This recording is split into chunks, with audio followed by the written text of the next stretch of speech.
সুব্রত বক্সী চাইলেও অর্জুন সিং এর সঙ্গে যুদ্ধবিরতিতে নারাজ সোমনাথ শ্যাম এবং সুবোধ অধিকারী।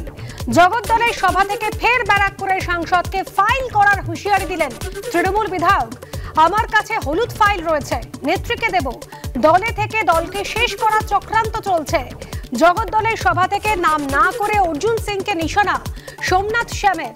সোমনাথ অর্থাৎ শিবের মাথাতেই সবাইকে জল ঢালতে হবে। এই অর্জুন একদিকে পাণ্ডবের কথা বলছেন, একদিকে কৌরবের কথা বলছেন। 2024-এর ভোটে কোন ডালে বসবেন সেদিকে নজর রাখতে হবে। ব্যারাকপুরের সাংসদকে কটাক্ষ করে এমনই মন্তব্য করেছেন বীজপুরের তৃণমূল বিধায়ক সুবোধ অধিকারী।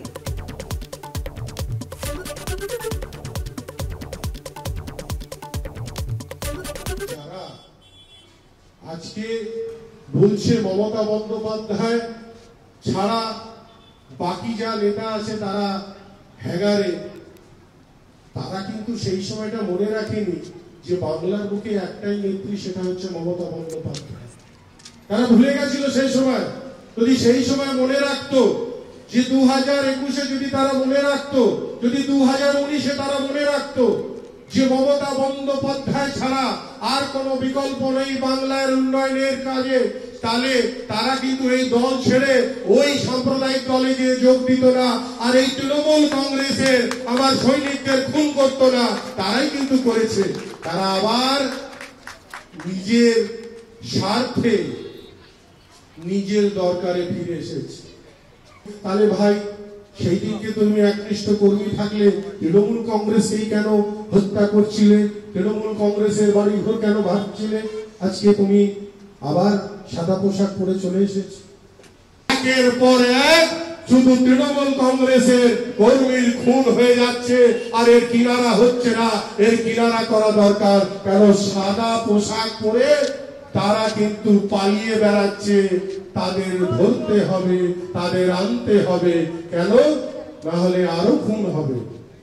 আমি সোমনাথ শ্যাম যে গোপাল মজুমদারের 40/2022 ফাইল রিওপেন করে আবার তদন্ত করা হোক, তদন্ত করে আবার সাপ্লিমেন্টারি চার্জশিট দিয়ে সেই মানুষকে গ্রেফতার করা হোক যে তৃণমূল কংগ্রেসের ঘরে বসে তৃণমূল কংগ্রেসের ক্ষতি করতে চাইছে, তৃণমূল কংগ্রেসের কর্মীদের খুন করতে চাইছে। যারা তার পাশে দাঁড়াচ্ছে আজ না কাল তাদেরও খুন হবে। কেন? সে কোন রকম প্রমাণ রেখে দিতে চাইছে না। প্রমাণ কিন্তু আছে। আবার আপনাদের জানাই, হলুদ ফাইলে সেই প্রমাণও বার করেছি। 40/2022 এর কোন তথ্য আমার কাছে আছে। পুলিশ কমিশনারকে দেব, আমার নেত্রী মমতা বন্দ্যোপাধ্যায়কে দেব, আর আমাদের সেনাপতি যিনি আমাদের পথ দেখিয়ে চালাচ্ছেন, যিনি উন্নয়নের পথ দেখাচ্ছেন, সেই অভিষেক বন্দ্যোপাধ্যায়ের হাতে এই হলুদ ফাইল তুলে দিয়ে বলবো, তৃণমূল কংগ্রেসের শুধু কর্মীর খুন হচ্ছে কেন?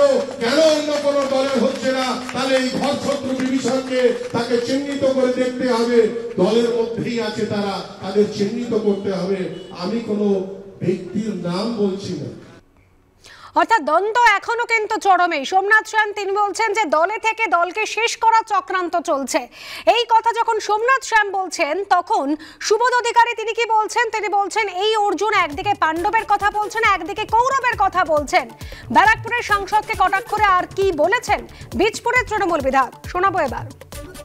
মহাভারতে অর্জুন যখন বিশ্ব পিতামহকে বধ করবে, তো শ্রীকৃষ্ণ সেই সিংহের দিকে মহাভারতে অর্জুনের সিং রথের কিন্তু দাঁড় করিয়েছিল, আর বাণটাকে মেরেছিল অর্জুন, মেরেছিল তাকে বিশ্ব পিতামহকে মেরেছে। যে নিজেকে বলছে অর্জুনের অনেক বাণ রয়েছে, সেই অর্জুন আবার সিংহের কথা বলছে, একদিকে বিশ্ব পিতামহ কথা বলছে, মানে একদিকে পাণ্ডবের কথা বলছে আর একদিকে কৌরবের কথা বলছে। আমি সেই কুমড়োর কথা বলছি। 2024 আসছে, সেই কোন ডালে গিয়ে বসবে আর কোন ডালে গিয়ে আসবে, একবার পাণ্ডবের কথা বলছে, একবার কৌরবের বলছে। সেটা কিন্তু আমাদের সকল যারা মামাটি মানুষের সৈনিক আছে, সেই নজরটা কিন্তু আপনারা রাখবেন। সোমনাথ মানে কি? শিব। তাহলে শিবকে কি বাঘ মারা যায় না শিবের মাথায় জল ঢালা যায়? তো তাকে শিবের মাথায় জল ঢালতে হবে আগামী দিনে, এটা কিন্তু মনে রাখুন। গতকালই তৃণমূলের রাজ্য সভাপতি সুব্রত বক্সী তিনি অর্জুন সিং এবং সোমনাথ শ্যামের মধ্যে বৈঠক করবেন বলে পৌঁছেও গিয়েছিলেন পার্থ ভৌমিকের পার্টি অফিসে। তিনি পৌঁছেও যান, কিন্তু অর্জুন সিং তিনি উপস্থিত থাকলেও সোমনাথ শ্যাম কিন্তু আসেননি। তিনি বলেছেন যে এই রকম কোনো বৈঠকের কথা তিনি জানতেনই না, এবং তারপর সোমনাথ শ্যাম এবং সুবোধ অধিকারীর নাম না করে একেবারে নিশানা করছেন অর্জুন সিংকে। আবার তিনি বলছেন, সোমনাথ শ্যাম বলছেন আমার কাছে হলুদ ফাইল রয়েছে, তিনি ফাইল রিওপেন করার কথা বলছেন তদন্ত হোক, গ্রেফতার করা হোক, ফাইল বার করব, নেত্রীকে দেব, পুলিশকে দেব, এমনই হুঁশিয়ারি নিয়ে দিয়েছেন সোমনাথ শ্যাম। অর্জুন সিংকে নাম না করে নিশানা করেছেন সোমনাথ শ্যাম। অন্যদিকে তৃণমূল বিধায়ক, বীজপুরের তৃণমূল বিধায়ক সুবোধ অধিকারী তিনি বলছেন 2024-এর ভোটে কোন ডালে বসবেন সেদিকে নজর রাখতে হবে।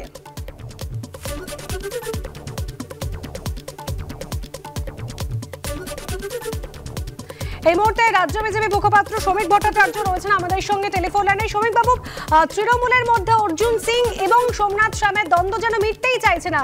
সোমনাথ শ্যাম তিনি আজ বলছেন যে একেবারে হলুদ ফাইল ওপেন করব, নেত্রীকে দেব, দলে থেকে দলকে শেষ করার চক্রান্ত চলছে।